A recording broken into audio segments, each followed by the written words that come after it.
Uma polêmica que tá rolando muito grande agora no meio da torcida do Vasco também, Betão, é essa questão do Alexandre Matos.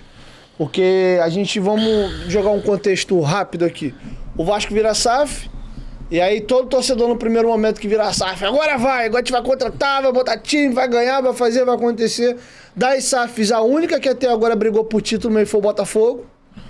Ainda que de uma forma meio que acidentada, a galera não imaginava que o Botafogo já ia. E acha até que a pressão no final é desproporcional à expectativa do início do ano. Gerou tudo isso. Se você chega em janeiro, ó, o Botafogo vai acabar em quinto. Porra, do caramba. Fechar agora. Mas depois de fazer a melhor campanha da história de um turno e meter 12 pro segundo. Fazer campanha de rebaixado no segundo, aí complica mesmo. Mas enfim. E aí, somado a ter virado SAF, o Vasco traz um dos principais diretores executivos. Tem gente que diz que é o Caetano, tem gente que diz que é o Alexandre Matos. No começo do ano, no ano que é esperado o maior aporte da 777 em setembro, dos tais 270 milhões. A expectativa vai lá na lua. O tempo tá passando, o Vasco já contratou até agora, anunciou de forma oficial 7 bonecos. Tem ainda o Sforza que tá no pré-olímpico, chega depois do pré-olímpico, é o 8º, e tá com negociações agora com o Breno Lopes, com o Pedro Henrique do Inter, pra fechar o 9º e o 10º aí, porque acabou de perder o Jair e o Paulinho. E a galera agora tá começando a sentar a lenha, alguns no Alexandre Matos, outros entendendo que realmente o problema não é o executivo, é a empresa norte-americana, é a 777. Queria te ouvir como rubro-negro, e tu que é um cara que tá um pouco mais fora da bolha, às vezes tu vai ver o cara ali que comenta Vasco, e tem uma opinião um pouco diferente, alguém que tá vendo um pouco mais distante. Como é que tu tá vendo essa passagem do Alexandre Matos no Vasco, essa expectativa criada? Como é que tu tá vendo isso aí? Então, cara, e deu pra perceber que ele tá meio irritado. Então, eu acho que, assim, quando foi anunciado o Alexandre Matos no Vasco, na função desse diretor executivo no lugar do Brax, eu, primeiro momento, falei, o Vasco deu um salto de qualidade. Acho o trabalho do Brax muito fraco no ano passado. Tem gente que fala, não, cara, ele é bom, mas é um cara que não tem a experiência, por exemplo, do Alexandre. Beleza, não conheço.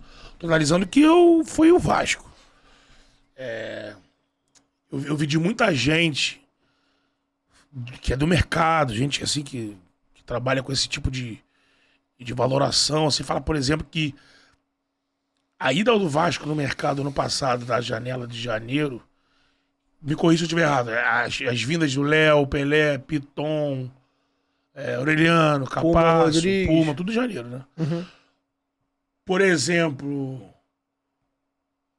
a pessoa me falou assim, olha, te garanto que no caso do Léo Pelé e no caso do Piton, pela expectativa correta ou não, do Piton, por exemplo, eu acho que era errada. Dos times com esses jogadores, se o Vasco tivesse chegado com uma proposta de empréstimo até o final do ano, estabelecido um valor de multa de passe fixado para o final do ano, os clubes teriam aceitado na hora.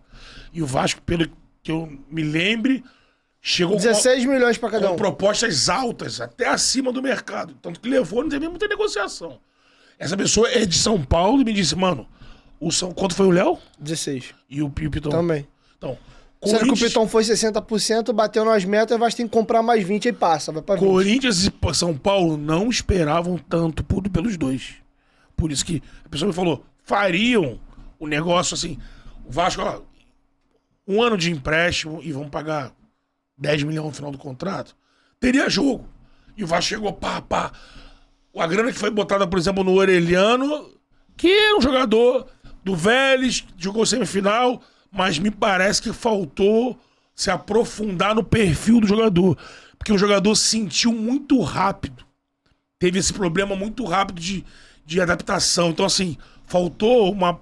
Para gastar um valor como esse, tinha que ter... Era um jogador muito estratégico. Uma função muito estratégica. Ele poderia ser um cara de desequilíbrio. Ele foi contratado para ser o cara da temporada. E assim, foi colocado uma grana, eu tô falando aqui, é o que a gente tá vendo. Pode ser que o Brax um dia fale assim, pô, a gente tava seguindo o Aureliano há tanto tempo, fizemos tanto... Mas, mano, na prática, o cara sucumbiu muito rápido e quis ir embora.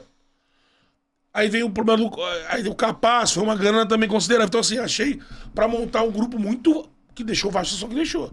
Só no segundo semestre, com a ajuda do grupo do Ramon Dias, que o Vasco monta um grupo com musculatura pra fazer o que fez. Então, assim, já comecei achando, porra, o Alexandre Matos é o cara do ramo. Junto com o Rodrigo Caetano, são os dois picudos nessa parada. O Rodrigo Caetano, era um cara que a gente até pensava, eu acho, mas Galo, agora tá na seleção. Foi lá o Galo. O que me parece que acontece agora, e que pode estar dando essa irritação no Alexandre Matos, é uma situação que até o Pedrosa, quando foi lá no Charla agora recentemente, ele falou um pouco disso, até deu um pouco de explicação sobre isso. Eu, por exemplo, não sabia dessa dinâmica. Pelo que eu sei, e a gente estava conversando aqui em off, o departamento de futebol do Vasco não tem um budget lá, um valor. Olha, primeiro semestre, Alexandre, você é o responsável desse orçamento aqui, 100 milhões. Então o cara sabe. E aí você decide, você é o executivo do futebol, então você vai junto com o Ramon Dias atacar as prioridades, você tem 100 milhões.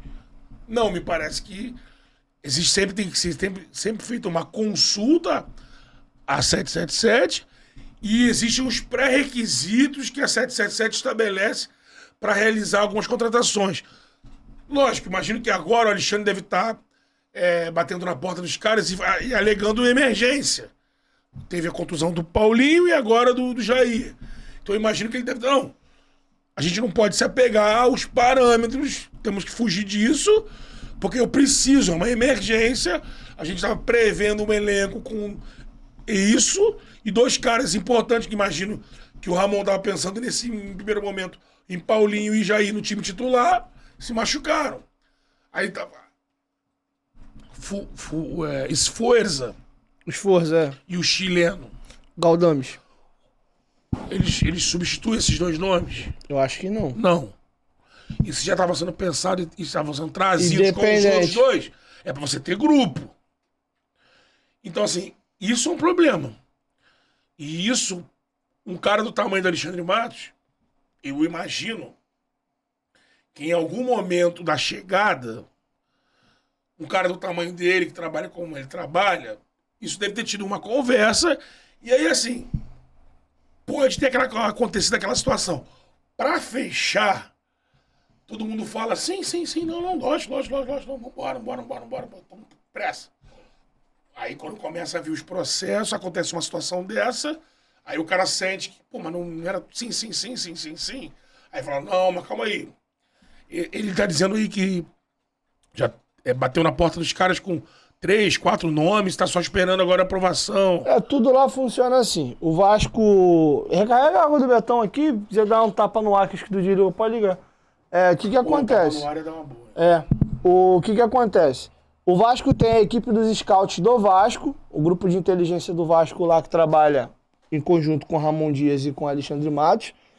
Independente do Vasco, a 777 tem os scouts dela também. Então o Vasco, o Ramon Dias fala assim, precisa de um lateral esquerdo, de um primeiro volante. Tô dando um exemplo idiota qualquer aqui. Aí os scouts vêm e mapeiam, a gente tem esse lateral esquerdo prospectado, esse volante. O que tu acha, Ramon? Cara, eu gostei desse lateral, desse volante aqui. Ok, beleza. Aí o Matos, que é executivo, tem que bater lá na 777. O Ramon detectou precisa de um lateral e de um volante. Os nomes prospectados são esses aqui. Aí eles têm que avaliar. Aí eles, lá com os scouts dele, eles vão avaliar perfil, idade, custo, qualidade do jogador, saber se encaixa, é de graça, é empréstimo, como é que é a negociação. Eles facilitam e têm mais interesse em comprar jogador de 25 anos para baixo, que é jogador com potencial de retorno técnico e revenda. Jogador já mais veterano, quando é para casar dinheiro, o negócio já quica. A negociação com o Cuejá só aconteceu e foi mais à frente, acabou com o Al-Shabaab não liberou, foi porque o Ramon meteu o pé no pescoço, eu quero, e o Cuejá fez muita força pra vir, porque ele é apaixonado pelo Emiliano lá e pelo Ramon, são amigos pessoais. E aí teve a venda também do Marlon Gomes, eles travaram a negociação do Esforza que estava fechada pra atender o pedido do Ramon, mas chegou lá, o Al-Shabaab não queria negociar e pediu muito, tinha acabado de comprar do Al-Hilal. 31 para 32 com esse preço, não interessa não. Pode encerrar o negócio aí. E aí morreu. Então, isso é um dificultador. E aí, o que eu tava discutindo com a galera hoje lá, eu fiz um vídeo até sobre isso. O Gilmar Ferreira, que é um cara com muita credibilidade, ontem subiu que tanto o Ramon Dias como o Alexandre Matos estavam incomodados com o modus operandi da 777. E hoje eu vi com os meus próprios olhos na coletiva, visivelmente o Alexandre Matos incomodado. O Vasco foi apresentar 4 jogadores e aí eles dividiram em 2 blocos. Botaram 2 jogadores primeiro com o Matos e na segunda rodada, acabava a coletiva, começava a outra, o Matos nem quis participar da segunda, só foi ali para não ficar metralhando ele com pergunta. Aí o combinado foi, ó, não é para direcionar as perguntas só pro Matos, combina entre vocês a ordem que cada um quer perguntar, é rodízio. Um pergunta pro Matos, outro pro Vitor Luiz e o outro pro Adson. Aí acabou, volta no Matos. Quando foi abrir, o próprio Matos já falou, ó, já vou avisando que eu não vou responder muito não. Vou pegar a pergunta do Fábio Azevedo, foi o primeiro e fez a pergunta pra ele. Já vou aqui aproveitar e fazer um preâmbulo já pra adiantar as perguntas de vocês. Sim. Já. E aí ele bate muito firmemente, o Betão, depois eu até te recomendo assistir essa coletiva, sim, até porque é interessante pra vocês no Charla de Quinta lá. Cara, ele, na minha opinião, de forma inteligente, ele bateu tudo que o Gilmar Ferreira bateu na informação que ele soltou ontem, que é o seguinte... Ele falou, ó, eu como executivo, nesse momento, eu preciso resolver algumas questões e atacar algumas vertentes. Primeiro, ele deixou claro que ele está extremamente incomodado com a comunicação do Vasco. Por quê? O torcedor nutre a expectativa em cima dele de ser campeão, reforço pica, de peso, caramba, pra gente ganhar, papapá. E não é esse caminho de perfil de contratação que o Vasco tá indo. Então quem tá apanhando pra caramba? Ele. Entendeu? Ele tá apanhando muito. E ao mesmo tempo, a rapaziada que passou antes dele prometeu pra caramba. O Abel que o Vasco não ia mais sofrer, o Josh Wander lá, que era a última vez que Vasco e Flamengo jogariam com desvantagem orçamentária, o próprio Lúcio Barbosa, que é o CEO novo, quando demite o Paulo Brax na coletiva, diz que para 24 chegariam jogadores do tamanho do Vasco. Então a galera não esquece não, é igual criança, vai anotando. Vai anotando ali. E aí, ele na primeira coletiva dele, ele já jogou a parada lá embaixo. Projeto de médio e longo prazo, ir pra pavimentar, e papapá. Cheguei no Palmeiras lá, o negócio tava bagunçado. E aí, o que acabou acontecendo? Ele falou, ó, a gente tá com um problema de comunicação aqui. O objetivo do Vasco em 2024 é ser melhor que o ano passado. O que é melhor que o ano passado? Ficar entre os 10 primeiros. Se eu ganhar alguma coisa, é legal. Mas meu objetivo cair, né? É não sofrer. De 10º pra cima, beleza? Já vai completamente contrário ao que prometeram pro torcedor, porque na hora de vender o papo não foi esse. Segundo ponto, controlar a minha própria ansiedade e a da comissão técnica. Toda entrevista coletiva no ano de 2024, ou o Ramon Dias ou o Emiliano Dias, quando pega o microfone, reforço, quero reforço. E o Alexandre Matos está apanhando muito nesse momento agora, porque ele tá incomodado. Fizeram uma pergunta para ele na coletiva hoje, machucou o Jair e o Paulinho, que não tava no script. O Esforza e o Galdames era para dar profundidade de elenco. Exatamente. E aí, vai vir jogador com o tamanho do Paulinho e do Jair, ele já meteu de curto e grosso. Já tem 2 nomes, entreguei na mão da 777, agora eu tô esperando. E ele cita uma parada que eu acho legal, Betão, que ele fala assim, ó, já falei pra eles, eu entendo, teve o primeiro ano, conheci o mercado brasileiro, mas eu já falei isso pra eles. A gente tem que ter um pouco mais de celeridade, porque o futebol é dinâmico. Tu fica 10 dias pra negociar um jogador, irmão, o cara vem aqui, te atravessa e leva o boneco. Não dá pra ficar esperando muito, não. Então eu vejo nele muita vontade, muito desejo de estar no Vasco da Gama, mas visivelmente incomodado. Ele hoje é um dragão enjaulado, irmão. Então, porque assim, você traz o Alexandre Matos como referência, trabalho de reestruturação e crescimento do Palmeiras, o trabalho do Cruzeiro, ele fez também no Galo também, né? Trabalho no Galo, tudo mais. Ambiente que eu imagino, ele era o senhor do orçamento. Ele tinha ali o presidente como cara pra ele trocar, mas que falava pra ele, ó, você tem isso. E ele ia lá e gastava. Aí agora ele se encontra no Vasco numa posição de que ele tá ali com o técnico e não tem um presidente. Ele tem que se remeter, ele tem que reportar a uma empresa que vai analisar se vai ou não liberar uma grana. É pior do que ter que ficar submetido a tipo, vice-presidente de financeiro.